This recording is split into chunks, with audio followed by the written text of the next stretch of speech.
AEW WrestleDream 2023 results are in the books. This show will be remembered as the debut of Adam Copeland, formerly known as Edge. You do not want to miss these details because it was a very interesting debut.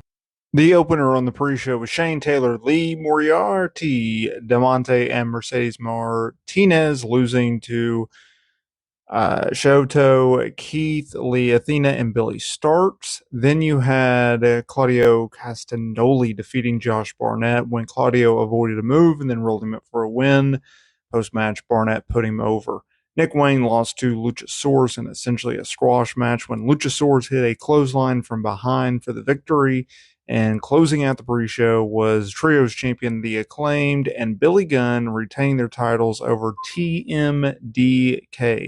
That is Shane Haste, Mikey, Nicholls, and Bad Dude Tito. That's a New Japan group.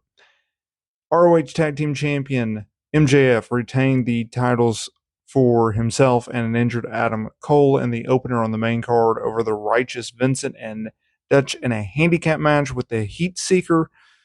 Obviously, Cole is sidelined with a broken ankle that he had surgically repaired.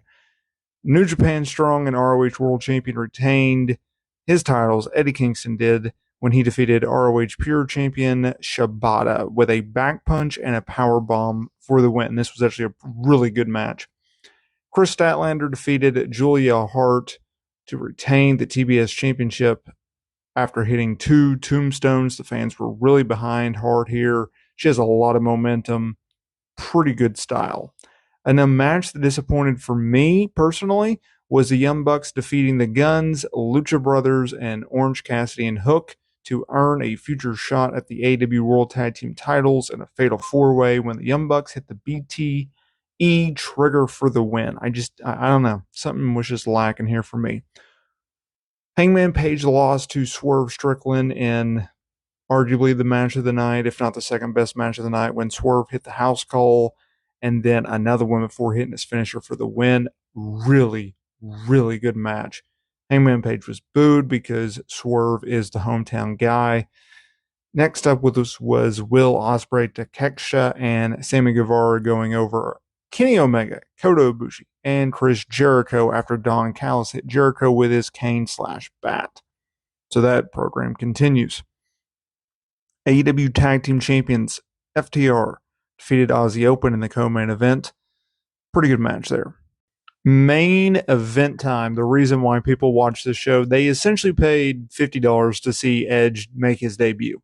Main event, AEW TNT Champion Kris Cage retained against Darby Allin in a 2 out of 3 falls match. Allin scored a cheap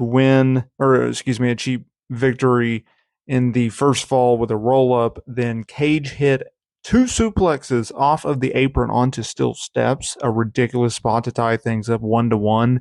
They went back and forth. They exposed the ring, and then Cage took out the referee with a spear, hit a low blow. Nick Wayne ran down, took the TNT title away from Cage, only to hit Allin, turn heel. Cage pinned Allin to retain. Post-match, Wayne beat down Allin until Sting walked down. They did a schmoz.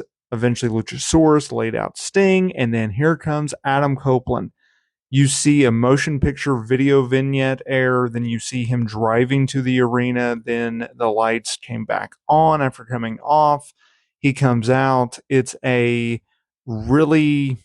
They did the best they could to remix his WB entrance with edited audio, but you hear, You Think You Know Me, and then obviously Alter Bridge plays, and he has his theme song. He ran out. He acted like he was going to hit Sting with a chair, only to take out the heels. He shook hands with Allin and Sting to close the show.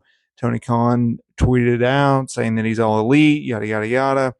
We'll know more at the press conference, but Adam Copeland, he is using the Rated R Superstar nickname.